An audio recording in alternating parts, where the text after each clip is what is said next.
अस्सलाम वालेकुम friends, welcome back to top smarties drama serial Malkiya, जिसकी आने वाली एपिसोड में हम देखेंगे कि जावियार जो कि अपनी मोहब्बत का इजहार खुलेआम सोहा से और सोहा की सास से भी कर चुका है। इसीलिए अब उसे सोहा के सामने कुछ भी छुपाने की ज़रूरत नहीं। वो अपनी फीलिंग्स का इजहार खुलेआम सोहा से करता है। अभी भी जब जिमल को लेने के लिए जाना था, सोहा जैसे ही गाड़ी में बैठती है तो सामने जावियार होता है। अब सोहा कह देती है कि ड्राइवर नहीं है, आप यहाँ पर क्या कर रहे हैं। तो जावियार ने कहा कि मैं ड्राइवर से अच्छी ड्राइव करता हूँ, तुम्हें मेरी ड्राइविंग स्किल पर कोई भरोसा नहीं है क्या? तो चलो आज मेरे साथ बैठो, तुम्हें भरोसा हो जाएगा। अब सिमल को पार्लर से लाने में लेट हो रही थी, इसीलिए सोहा ने ज्यादा बहस नहीं की और जावियार के साथ बैठ जाती है। सिमल जो कि दुल्हन बनकर बहुत हसीन लग रही है और दोनों बहन भाई तो अपनी छोटी बहन को देखते ही रहते हैं, मगर जावियार सबसे ज्यादा जो देख रहा है वो सोहा को देख रहा है।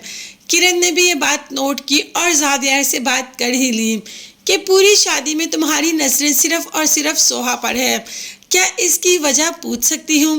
भाई वजह पूछने वाली किरण कौन होती है? जावियार की मर्जी, वो जिसको मर्जी देखे, जिसको मर्जी चाहे, जिसको मर्जी अपनी जिंदगी में शामिल करे और जिसको मर्जी अपनी जिंदगी से निकाल दे। है जावियार किरण की तो किसी बात का जवाब नहीं देता और वहां से चला जाता है और फिर जाकर तकता सिर्फ और सिर्फ सोहा को है। सोहा जो कि ये घर चेंज करने का सोच रही है और जिमल की शादी के बाद वो इस घर से शिफ्ट भी हो जाएगी, मगर जब से ये वाकया हुआ है जरका का परफ्यूम वाला, तब से माँ सोहा से सही तरीके से बात नहीं कर रही। तो सोहा ने पूछ लिया, क्या आप भी मुझसे नाराज हैं उस दिन वाली बात से?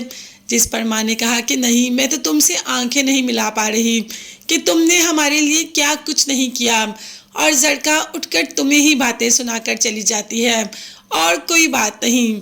मगर सोहा अपनी सास से बेहद मोहब्बत करती है और कहती है, अम्मी आप मेरे लिए अपने दिल में कुछ मत रखिएगा, अगर आपके दिल में कुछ भी हो तो आप मुझसे पूछें, मैं आपको सफाई देती हूँ उस बात की। मगर माँ वहाँ से चली जाती है और जरका, उसको आदत है दूसरों की बातें सुनने की, तो बस वो दूसरों की ताक में लगी रहती है और दोबारा से जावियार की तरफ आ जाती है। जावियार जारा से कहता है कि मैं उससे बेहद मोहब्बत करता हूँ, मगर वो मुझसे मोहब्बत नहीं करती जारा। मैंने उससे शादी के लिए कहा तो उसने शादी से इनकार कर दिया। जब जारा ने पूछा कि किसकी बात कर रहे हो जावियार, तो जावियार ने कह दिया कि सोहा की। मैं सोहा से बहुत मोहब्बत करता हूँ और सोहा से जब मैंने अपनी मोहब्बत का इजहार किया तो उसने मुझसे शादी पे इनकार कर दिया। अब तो जारा ने कहा कि जो बात तुम नहीं भूल पा रहे, क्या वो बात सोहा भूल पाएगी? जब उसे पता चलेगा कि उस दिन राफे का एक्सीडेंट हुआ तो पास तुम्हारी गाड़ी थी, जिसको कि सोहा चीख चीख कर कह रही थी कि इसको हॉस्पिटल ले जाओ और तुम नहीं लेकर गए। अब जड़का तो ये सारी बातें सुन रही थी, उसके पास तो एक मौका मिल गया बात को आगे बढ़ाने का और सोहा को इस घर से निकलवाने का। हत्ता कि वो ये नहीं जानती कि अगर सोहा इस घर से जाएगी तो जरका भी तो इस घर से जाएगी। खैर अभी तो समझा रही है जारा कि तुम सोहा से दूर रहो, क्योंकि अगर सोहा को इस बात का पता चल गया कि राफे की मौत के पीछे तुम्हारा हाथ है तो वो तुम्हें कभी भी जिंदगी भर के लिए भी माफ नहीं करेगी।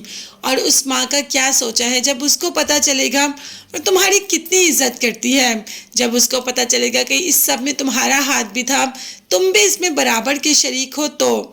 मगर अब तो जरका को इस बात का पता चल गया और जरका को पता चलने का मतलब है कि सबको पता चल गया। जरका अपनी माँ और सोहा से जावियार की उस घिनौनी हरकत का जिक्र जरूर करेगी जो कि उससे नागहानी में हुई।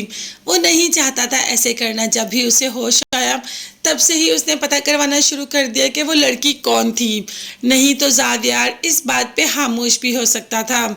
मगर अभी सोहा और सास तक की बात नहीं पहुंची। सोहा जिसके के दिल में इतने जज्बात उठवा दिए जावियार ने। सोहा जावियार के बारे में सोचती है मगर थोड़ा सा डिफरेंट टाइप पे, और जब इसको पता चलेगा कि राफे के पीछे इसका हाथ था तो उसकी वो सोच भी वहां पर ख़त्म हो जाएगी। तो मतलब सोहा और जावियार एक दूसरे से कभी नहीं मिल पाएंगे। तो फ्रेंड्स आपको परेशान होने की बिल्कुल भी ज़रूरत नहीं और दिल छोटा मत करें, ये दोनों तो साथ मिलकर ही रहेंगे और इन दोनों के बगैर तो हम ड्रामा भी बिल्कुल भी नहीं देखें। देखेंगे। आपकी इस बारे में क्या राय है? क्या इन दोनों को साथ होना चाहिए या दूर? कमेंट्स में ज़रूर बताइएगा। चैनल को सब्सक्राइब कीजिएगा नेक्स्ट वीडियोस तक के लिए। अल्लाह हाफिज़।